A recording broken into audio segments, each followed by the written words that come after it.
Smart Bangla.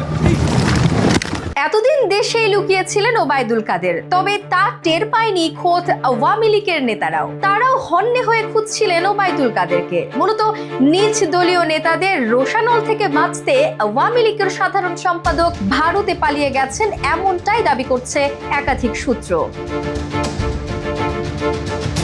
এদিকে শেখ হাসিনার পতনের পেছনে ওবায়দুল কাদেরকেই দায়ী করছেন পলাতক আওয়ামী নেতারা। তাই মূলত নিজের দায়িত্ব ও এক ধরনের ঝুঁকি এড়াতে তড়িঘড়ি করে দেশ ছেড়ে পালিয়ে গেছেন তিনি। আওয়ামী লীগ নেতারা বলছেন, কাদেরের সঙ্গে দেখা হলে অনাকাঙ্ক্ষিত অনেক কিছুই ঘটতে পারে।